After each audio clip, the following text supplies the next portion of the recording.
LBUSD student is suspended every 15 minutes.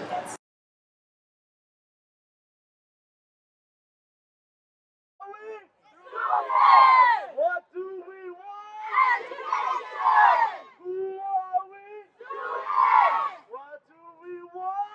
Education! Who are we? Students! What do we want? Education! Y'all got it? Y'all ready? Y'all ready?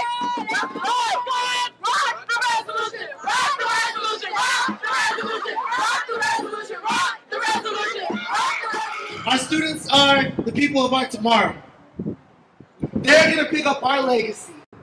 We can't have someone picking up where we left off without the proper education. That is relevant. That's why it's up to us. Change from the bottom. First of all, we're products of this these school policies, these unjust, unfair school policies that keep suspending our students and keep pushing out our students out of the Long Beach Unified School District. And we're here to fight against that. And since we are products of that, we want to change. We want to be part of this change in Long Beach and all these schools, and to have restorative justice and fair policy.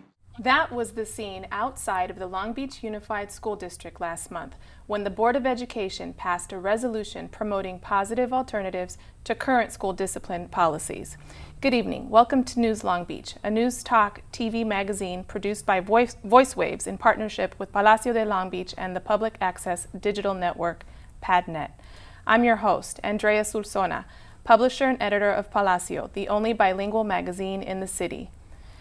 There's been a campaign underway in Long Beach and statewide to reform school discipline policies.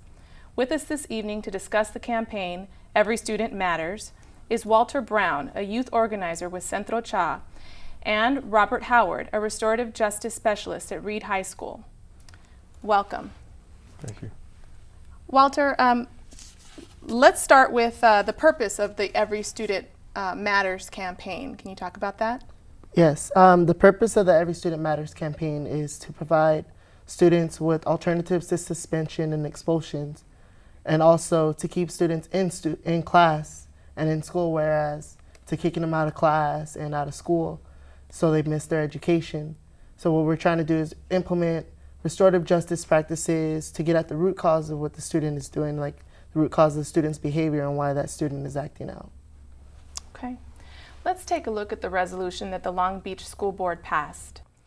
The school board urges careful monitoring to prevent a disproportionate share of suspensions from occurring at a given school campus or with demographic subgroups of students, and it urges schools to build upon existing efforts to provide alternatives.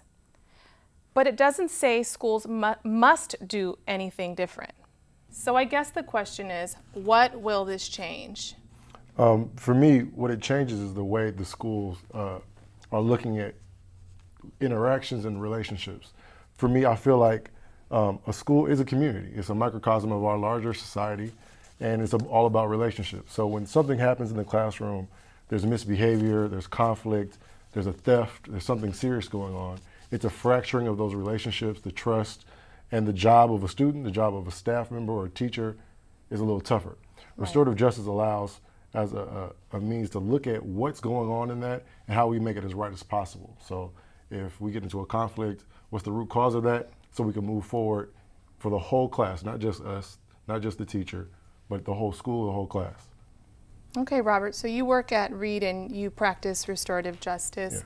Yeah. Can you tell us more about what restorative justice is?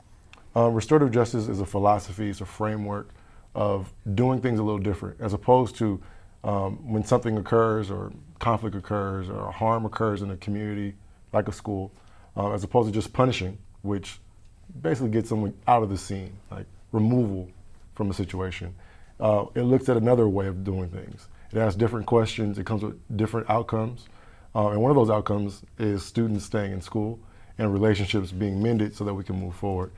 Students are being taught, schools are meeting their objectives, and we're getting a higher graduation rate. So it's actually working at Reid? Absolutely. Okay, so I know that Reid is a smaller school. Mm-hmm. How would you envision this working at a larger school with many more students than Reid's population has? a full 4-year comprehensive high school, it will require staff, community members, and students being on board. It's a whole school approach, just like at Reid. It just has more pieces to that puzzle, more people in that community. So it might require more trainings, more coaching, but it could work the same way with the same time scale. We're not inventing restorative justice here in Long Beach. It's a model that is being done globally, not just in schools, but in juvenile justice, the justice system, jobs, families. It's nothing new. It's just revisiting some of the older ways of doing things. Okay, and again, you said that it's working, so you really believe in it, obviously. Absolutely. And back to resources and actually the practicality of implementing it. How much would it cost, or like how do you see it being implemented eventually in terms of resources? And you mentioned training was going to be important, and what else? Well, there's different models that we could look at. So at Restorative Justice at Reid has a coordinator like myself who's on campus full time that does coaching, also helps with harm circles. Reid's dean has gone through the same restorative justice training as I. So she was able to learn the practices, looking at different forms of discipline and how to move students and staff members towards that goal of doing their job. But that's one school. There's another version, which is you focus the first year on just staff. Staff does everything in circles so that they're being immersed in the process, learning how to shift the paradigm. That's one model. In Oakland, another model is whole school approach. There is no dean.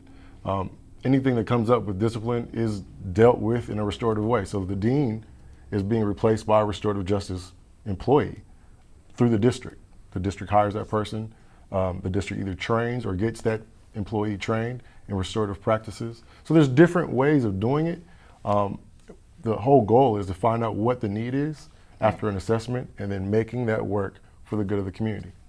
What are some alternatives to suspensions and expulsions? Sometimes you have to suspend, right? Or not. I'm a fan of let's not suspend. Okay, regardless of the infraction. I understand how uncomfortable that makes people to hear, like, well, what do we do if there's a fight? Yeah, give us some examples. What do you do if there's a fight? One of my favorite students from last year was a young lady that I met pre-fight. It was a conflict going on in the classroom with another young lady, and I met that young lady by being referred to the restorative justice room. She's now doing circles. She graduated. She's doing phenomenal. She's doing trainings now, helping students and teachers and community members learn more about restorative justice. As opposed to suspending her, we had a dialogue in circle with other people on our school community. What the goal is, what are you here for, what's going on, what do you need to move forward? Other students that I met, it could have been an issue that's going on at home. It didn't really have a conflict with a teacher or another student. It was just they weren't participating in the classroom the right way, but they were being defiant. So this is another way to engage them in a positive way. Absolutely, pulling them back into the community so that they're getting their needs met as well. Right. Another issue that might come up on a campus is student-teacher conflict, right?